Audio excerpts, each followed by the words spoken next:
organization, Life of Mississippi, is dedicated to the empowerment of people with significant disabilities. Well, tonight, in News Channel 12's Caring for Mississippi, photojournalist Justin Burks. News Channel 12's Justin Burks. Justin Burks. For Justin Burks shows us the sights and sounds at this Caring for Mississippi event. Peace, love, and hope to find a cure.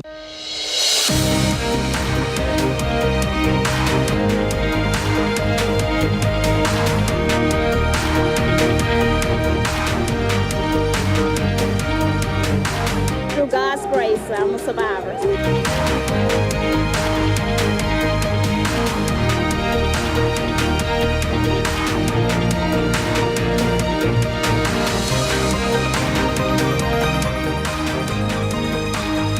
Make some noise.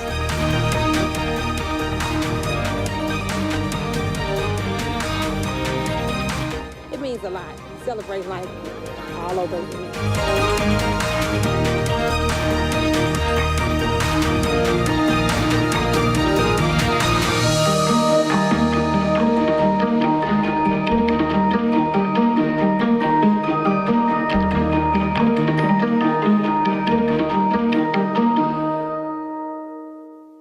Tonight is the 30th annual National Night Out across the continent. More than 37 million people and 15,000 communities will network with local law enforcement this year. That includes hundreds of people in and around the metro. News Channel 12's Jacob Kittelset is covering the party. Outside Jackson's Village Apartments, Mayor Chokwe Lumumba reaches out in hopes of familiarizing the face of the city with the people who live in it. This is the way all over the country we show solidarity for positive action in the community and against any kind of antisocial behavior and crime. Beyond here, Clinton neighbors are also reaching out. If we're not already familiar with them, that we can, learn them and know our neighbors. And here in downtown Utica, the goal is the same as those cities in the metro, maybe on a smaller scale, but the energy is all still here. When you have as much crime like they do in Jackson and the other town, they tend to come here to the small, quiet town. And so, but me being here all these years, this is my hometown. So suspicious, I see it, I know it. We just a small police department, but when we need help, the Hinds County Sheriff Department is always there for us to back us up. Sheriff Tyrone Lewis started the evening with the mayor's entourage, and at this first stop, the youth is the focus, along with the hope of curbing the crime that affects their lives. A lot of children out here. Children show the future. Getting you answers from Hinds County, Jacob Kittelstead, News Channel 12.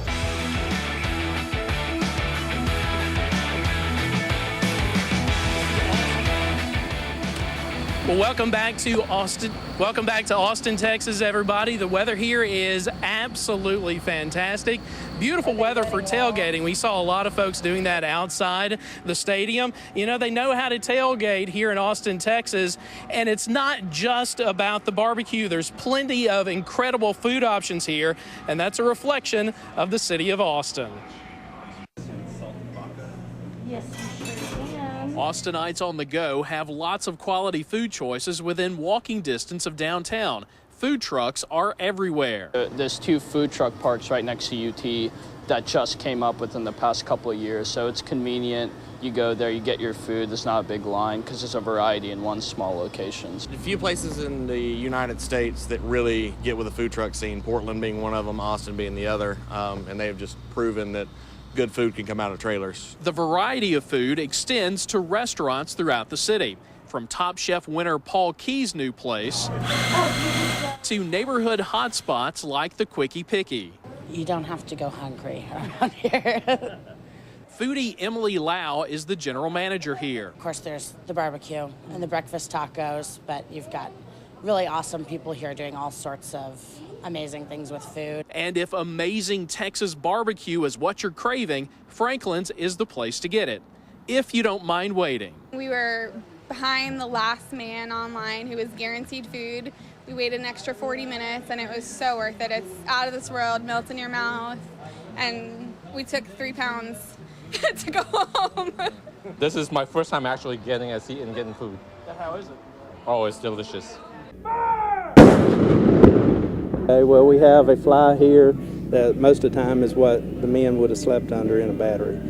We have an officer wall tent back here in the back and an A-frame tent, which is what the common soldiers would have used in those, and those would have slept 6 to 8 people in those.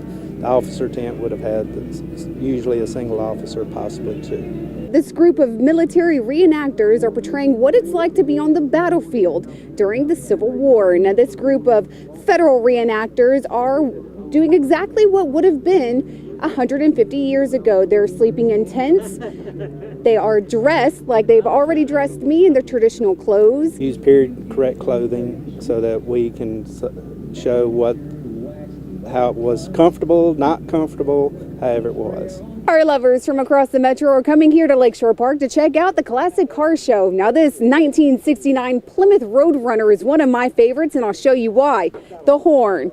Looney Tunes, Plymouth was able to get the licensing to use the Looney Tune characters. So this car is all about the Roadrunner, the Wile E. Coyote. It's just been a childhood car I've liked, and I was able to get my opportunity to own it. So I was able to purchase it, and just love driving it around. This is a 1984 Corvette. It's the first year of the C4 generation Corvettes, and as you can imagine, it's very pretty to look at, and the owners don't tend to drive them much. I keep it garaged and covered, but other than shows, I also take it out and enjoy it. My favorite time is when our 2 little granddaughters come and they want Papa to take them for a ride in the fast black car. That's what they call it, the fast black car. Police in Tensas Parish, Louisiana are at a bank where 3 people are being held hostage by an armed robber. News Channel 12's Jacob Kittlesat is live at the scene with more. Jacob. We have just received a briefing from Louisiana State Police Supervisor Colonel Mike Edmondson. Let's just look beyond the crime scene right here. The Louisiana State Mobile Command Center is just backing up. Just beyond that, you can see the bank where those 3 hostages are being held. Now, it was just confirmed to us that authorities are in talks with this man, who is a local man. They actually say that he's been around here his entire life. There were some rumors going around that he was not from this area. He in fact is. It's unclear exactly what his motivation is, if he was trying to rob this bank or if he was trying to prompt something else by police. That's still being investigated. But what we do know is that 3 people are inside, reportedly handcuffed and at gunpoint. And again, that is the top priority of authorities on scene. That's what they're telling us. They're saying that this is a long way from being over. So we're going to stay on scene, continuing to get you answers from the WJTV mobile newsroom. Back to you.